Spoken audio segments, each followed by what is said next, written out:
My name's Alan Wenham.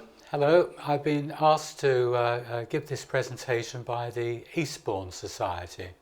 And I've been asked to look at various aspects of how the town of Eastbourne was developed, its physical entity, its business life, and really sort of what I can call sort of generally its social life. Where was the do-gooding, and where were the benefactors, etc. So this session, for want of a better word, I'm calling the Philanthropists. I'm going to start off with Lady Victoria Wellesley, certainly from an aristocratic family, and she funded All Souls Church in Eastbourne that I want to describe to you. And really, as it says, a leading light in all-round social care. So, full name is Victoria Catherine Mary Pole Tilney Long Wellesley. Try fitting that on a name badge. She did come from a very established family, born at Wanstead House in Essex, and part of the, related to the brother of who became the Earl of Mornington. Her family history goes right back to the 10th century, and that's the time of King Ethelred, of course. So very, very established family. She had a little bit of money herself. When her father died, she inherited just over £1 million in today's terms. Very, very well connected. She was the great niece of this chap, Arthur Wellesley, the Duke of Wellington. And as I said, she was the brother of the last Earl of Mornington. And her brother, she was the only sibling of her brother, and he was really quite a well-off chap. And she was in his will as the sole beneficiary until 3 weeks before his death. And 3 weeks before he died, he changed his will and left everything to some third cousin that hardly anybody knew. But tough luck in some ways, but it didn't sort of stop her from doing a lot of good in Eastbourne. She lived in Eastbourne for some time. She lived in what was called South Terrace at this stage. Now we know it as South Street.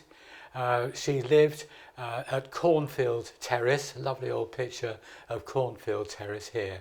And she also ended up really at Brunswick House, which was a very, very large house next to Holy Trinity Church, now a block of flats. She lived for a long time with two aged aunts, Dorothy and Emma. And they were the ones who really sort of had the money. They wanted to do a lot for Eastbourne themselves to complement the sort of charity work that Lady Victoria was doing, visiting the poor and all the rest of it, but didn't get quite round to it in their lifetime. So when they died, they did leave all of their money to her to do the good works that they really wanted to achieve in Eastbourne.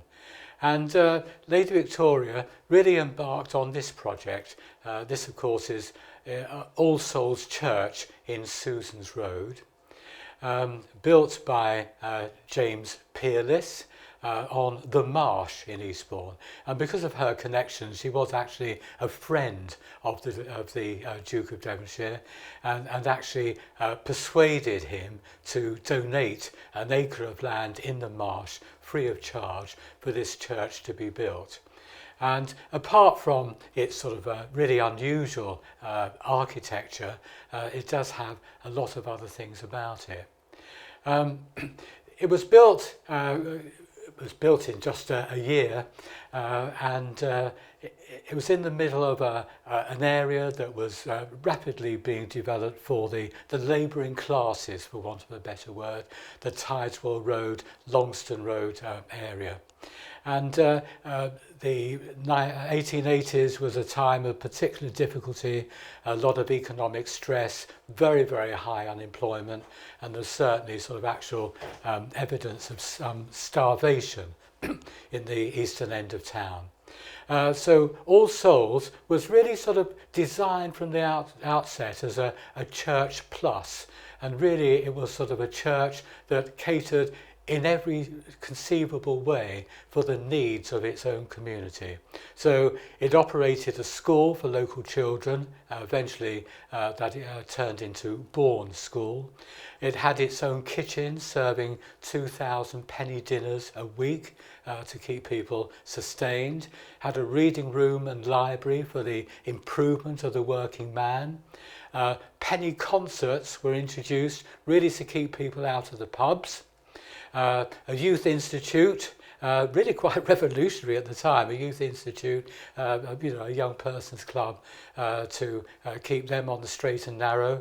A parish nurse was appointed to look after the medical needs of the community because there was no doctor in the east end of town at that time. The Salvation Army, the Salvationists, were under great pressure at this stage because the established church resented them for all sorts of reasons, and they were having a very, very hard time. And this was the only church in the town that positively supported the Salvation Army. It was the first church in the town, and possibly the first church in the whole of Sussex, to provide pews that were rent-free. You didn't have to pay a rent on any of the pews in the church. And to sort of top it all, Lady Victoria funded a public dispensary and cottage hospital in Cavendish Place, where people just paid according to their means. And that went on until about 1902, when it was absorbed into the Princess Alice Hospital. So really some very quite clever, progressive thinking, really. From a lady who, perhaps sort of thought she was going to have greater riches in life, but still ended up with enough for her to make a real difference to people, certainly in a certain part of the town. She never married, although she was engaged at the age of 30. The engagement was broken off, and she died in the 1890s. Marianne Gilbert. Oh, this is an interesting one. A very strong, unusual character, full of energy, full of bounce, and certainly very positive in everything that she did. She was the daughter of a third son in the Gilbert family, and as a third son he wasn't really entitled to very much at all, and in fact he ran a grocery business in Lewes. He died when she was fairly young, and the family fell on quite hard times and had to rely on relatives for support, and she lived in Hastings for a period. She married this chap in 1808, John Davis Giddy. Now Giddy came from a very well established Cornwall family. In fact, he was a Cornwall MP. He was very well practiced in many branches of science and worked with people like Davy and Beddoes and other great personalities of the time. And in fact, in later life, actually introduced our imperial weights and measures system that we still have today. So really quite an interesting character, operating at a national level, really, and a person of some means. So why did he marry, really sort of by this time, quite a fairly old lady who was certainly not a society beauty? And this perhaps is the answer, because her uncle Charles who she went to live with in Eastbourne, he died in 1816, and Charles nominated her as the sole heiress to the Gilbert estate. Now, the Gilbert estate owned about 25% of Eastbourne itself, the roadslands, bits of the Terminus Road area and the Upperton area, and also had extensive interest in the surrounding countryside, going west towards Jevington and north towards Hailsham and east towards Pevensey. So quite a considerable estate. And when she inherited in 1816, it was a condition of the will that the Davis Giddy should actually change his name to Davis Gilbert to keep the family name alive, and that gave her some sort of interest in the estate that she was inheriting, because at that time, without such a move, it's understood that all of her fortune would automatically cede to her husband. So the family name and the name of the children, they had 8 children, was duly changed to the Davis Gilberts, and that's the name that we know today. And really her greatest achievement is what I would like to term digging your way out of poverty. For the agricultural worker, and particularly the workers on her estate, no different to any others really, times were very hard in the 1830s. With the Corn Laws 15 years earlier, the price of cereals was fixed artificially high. The Napoleonic Wars had done their economic damage. The smuggling industry was being brought under control by the new Coast Guard that came in 1831 and knocked out a major source of income on the side for agricultural workers. And the Poor Law reforms meant that you could no longer rely on the parish rate for support. You had to go to the workhouse instead. So times really quite bad. And she introduced this whole notion of people really moving away from being 0-hour contractors and growing their own food and gaining a new level of independence. And she was instrumental in bringing poor quality land back into use, teaching people new farming techniques, giving them the money, the start-up money to start their activity, granting them small areas of land that she called allotments, and making sure that they were well practiced in all the skills of enhancing the soil by adding nitrates and manure and everything else. She did see a lot of positive results. She started off with just 100 of her labourers, and very quickly that grew to around 400. Each had their allotment. Nobody failed to repay the loans, and they all sort of did quite well, very often achieving 2 harvests in a season from really quite poor soil. And armed with these sort of positive results, she did in fact write a number of papers and campaigned nationally for the sort of work that she was doing as a way out of poverty for agricultural workers. And she actually set up training schools in Willingdon and East Dean. Now, the sorts of areas that she allowed people to have as allotments, this is Whitbread Hollow, just sort of in the west of the Holywell area. She also had allotments at East Dean Village, and in the Christchurch area of Eastbourne, both on the Crumbles and on the marshland behind. And this is a picture of the training school at Willingdon.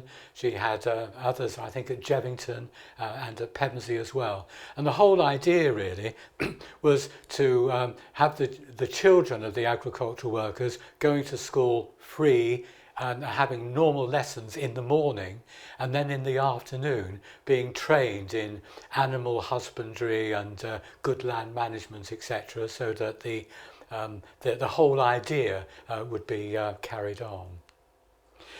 She died in 1845, and unfortunately her successor, John, didn't really sort of carry the torch, and the whole idea that she had introduced sort of faded away locally, but interestingly, it didn't fade away nationally.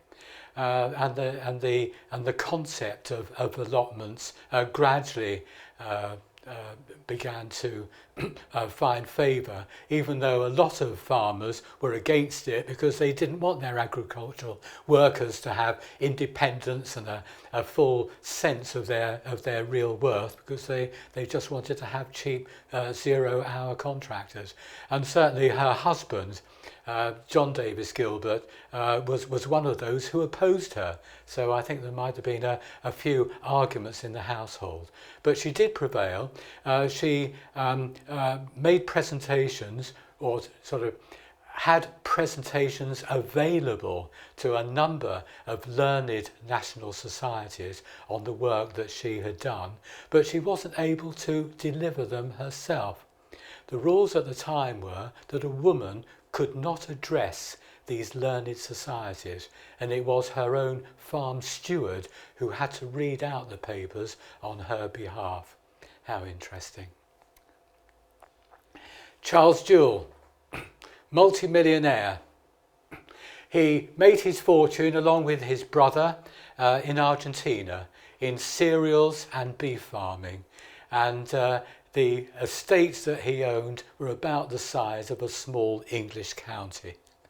And he retired to Eastbourne and did a lot of charity work, certainly in the East End of the town. He funded in all sorts of ways the start-up of football clubs, cricket clubs. He started up the Eastbourne Working Men's Club in 1913, and certainly was good at funding parties for up to, as it says, 1,000 children at a time, where children from the East End were marched up to the town hall or the Winter Garden and given tea and buns and fruit and everything, and all had a jolly good time on his behalf. He lived at Bella Vista in Silverdale Road, an absolutely beautiful house, no longer there, and it was absolutely crammed with very expensive objets d'art and particularly jade, and in the wonderful gardens he was said to have 400 different species of roses. So he was very well off, and certainly was a figure in the London scene, and was a key member of many national societies. But he still found a lot of time to devote to the folk of Eastbourne, and it was certainly he who persuaded a number of local businessmen to fund a home for retired soldiers and sailors in Upperton Road. And after the capital investment had been made, he contributed a lot of revenue afterwards for the running of the home. And when he died, he left £10,000, a large sum at the time, in the early 20s. He left £10,000 in his will for the continuation of this institute. He'd started this in about 1918, 1919, opposite the Leaf Hall. And this was for the education and the general progress of the young married woman. And all sorts of lessons were given to sort of, if you like, all sorts of institutes that helped the working man, but this was helping the working woman for the first time. And the fund that had been created actually brought about the Charles Jewell Youth Club in 1959, which some people who live in the town might remember. Today it's a YMCA building and it's still called Charlie's in his name. Lady Emily Shackleton lived in Eastbourne, not for very long, but certainly sort of less than 10 years. She came from a well-off family in Kent, the Dorman family, and she came across Shackleton as a young naval officer who was a friend of her sister, and she wasn't sort of immediately attracted to him, but Shackleton was a very determined chap and actually courted her for 7 years until she said yes. And she got married at sort of, quite a ripe age at the time. Although he was a brilliant explorer, he was actually hopeless at finding funds. Absolutely hopeless with finance, and it was really Lady Emily who did all the hard work behind the scenes, helping to fund his various trips, and certainly making sure that the family held together. So I say she came from a well-off background, and her family were convinced that she'd married beneath her, and where she lived in Milnthorpe Road, there's a plaque on the wall now, it was really not the sort of house that she would expect to live in, but she made the best of it. She had 3 children, and really through her own means, not her husband's means, funded their education and really held the whole thing together, because at one stage of several years her husband was so busy doing his exploring bit that he actually only spent the longest time he spent at home was 5 nights in succession. Just 5 nights was the longest period he ever spent at home. And this is the house where they lived. She devoted a lot of her time and sort of using her prestige and her status really as Lady Shackleton to promote all sorts of local charitable causes, and would readily lend her name to all sorts of things. And she was a key mover in the Eastbourne and the county level of the Girl Guides after the First World War. And you think, well, so what? This was a very brave thing to do, because the Girl Guides in the very early years were frowned on in the higher echelons of society as being involved in the sorts of activities that young girls should not be associated with. And so it was a very brave thing on her part to sort of take up the cause and say, look, I'm Lady Shackleton and this is a great idea, believe in the Girl Guides. And when Ernest died in 1922, had a heart attack just off South Georgia, she was left with quite considerable debts, about £1.5 million in today's money. She struggled on, and in fact in 1929 she was actually given a grace and favour apartment at Hampton Court by the King, and she died in 1936. And really a little postscript, her son, Edward, actually became Lord Shackleton, a peer, and held several key posts in the Wilson government. Alice Hudson, devoted public servant. It isn't just by giving money that you can be a philanthropist, it's by giving your time and your skills as well. An ardent feminist, never married, but did a massive amount for the cause of women generally. She was the first woman mayor of Eastbourne. She was first elected as a councillor in 1919, just a year after women over 30 were given the vote, and within 7 years she'd become the mayor of Eastbourne. And we'll find out about some of her several good works. A brilliant administrator. She came from a very well-off family, moved here from Manchester when she was young, lived at Meads Court in Meads Road, a very large house no longer there. The family had 8 servants, including a butler.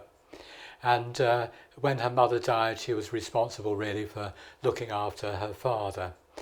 So sort of quite comfortably off, and really didn't do anything at all. And she was about 40 when the First World War broke out, and it was then that she really launched into things, and she was just involved in everything that was going on that women could be involved in on the home front at that time. And she was certainly recognised within the council as an excellent worker and an excellent organiser. And when the Second World War came along, she was put in charge. She was the chairman of the evacuation committee. And it was her responsibility to absorb about 20,000 people coming from London in the early days of the war in the autumn of 1939, and making sure that they were all satisfactorily accommodated and everything was sorted out. A major, major exercise. And then a short time later, in June and July of 1940, the safe area of Eastbourne no longer was a safe area, and as many as 50,000 people eventually were evacuated out. And again, she oversaw that incredibly complex process. During the war, she was a key figure in the WVS, later to become the WRVS, of course, and not only responsible for the traditional mugs of tea and everything, but resettling people who'd been bombed out of their homes, organising fire watch duties, all sorts of activities. She lived here at the old manor house in the Goffs. So she was the chair and treasurer of several women's groups, a leading light of the WVS, awarded the MBE, tireless committee member, made a freeman of the borough. I think she might have been the first woman to be made an honorary freeman. Served as the mayor 4 times in total, one of the first female magistrates, and president of this and president of that, and a funder of the Queen Alexandra Home Scheme. And when she died, she left money in her will for a series of little bungalows, really, to be built at the back of the Queen Alexandra homes, so that couples could live together in their old age without being separated. And it's that close is today called the Alice Hudson Close. And then finally, for those who are interested in bowls, people still compete every year for the Alice Hudson Cup, which was created in her memory. William Leaf and the Leaf Hall. A very rich London silk merchant, William Laidler Leaf. He was a great believer in homeopathy. When he lived in France, he was in France often because of the silk merchant activities in Lyon. When in France on one occasion, he was very, very seriously ill, and he believed himself to be cured by homeopathy. In fact, he was so sold on the idea that he spent a lot of his time and money nationally promoting the idea of homeopathy.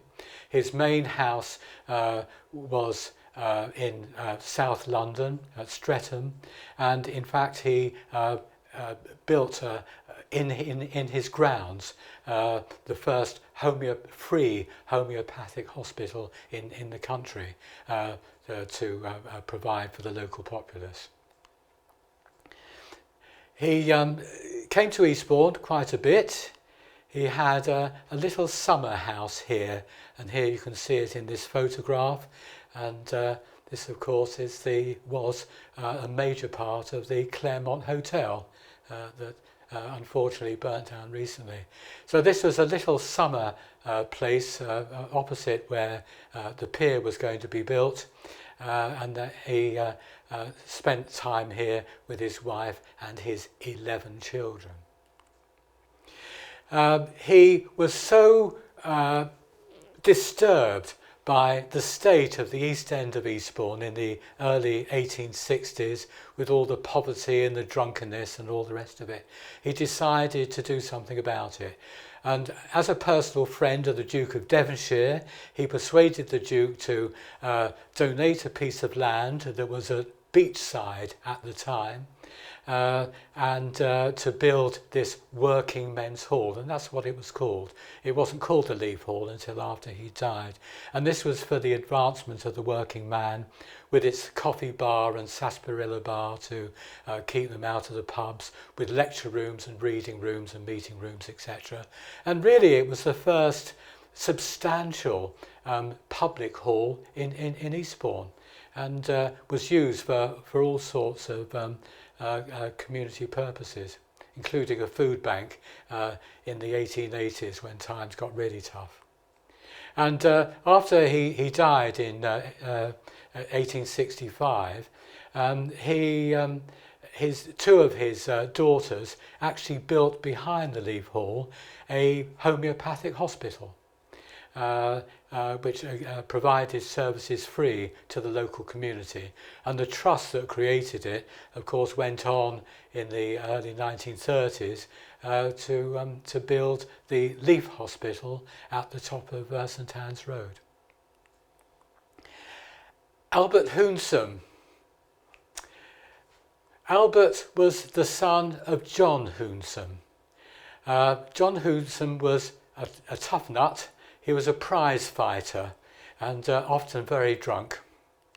And just on the extreme left of this photo, the chap dressed in white is John Hunson, who became a local builder, a local subcontractor, and actually eventually went into the bathing machine business and did quite well. But it's his son that we're talking about, and this is one of his sons, Albert. And Albert was very big in terms of the buffaloes and that sort of thing, and devoted a lot of his time to fundraising dinners and smoking concerts and all the rest of it, and helping widows in distress and people with industrial injuries, etc., etc. So at that level, quite a good egg. He was also involved in what people would call Eastbourne's first music hall, with the Britannia Varieties at the corner of Bourne Street and Pevensey Road. And he would hire really top-class acts to appear 6 nights a week at Britannia Varieties, and also concerts on the pier. And you can actually see just in the background the canvas structure where his first afternoon concerts were held. He was always trying to endear himself to Eastbourne Society, because it was a very risky business running a music hall at the time, and you had to sort of make sure that you kept your head above water. And these are not the premises that he operated from. This is what was the Bourne pub that was built in 1905, but it was on this site that the Eastbourne's first music hall took place. And then I just wanted to mention his other brother, also called John, who, again, this is a lovely example of working for the community. He became the volunteer captain of the Eastbourne Fire Brigade in the 1890s, and actually held the post on a voluntary basis, really a full-time job, for 34 years, until the fire service was professionalised in the 1930s. So again, a real example of sort of working hard for the community. And my final example is William Washington King, or Daddy King as he was known. He was a street vendor on Terminus Road, outside of what we now know as Barclays Bank, a committed fundraiser, and certainly a champion of the poor. And this is his pitch.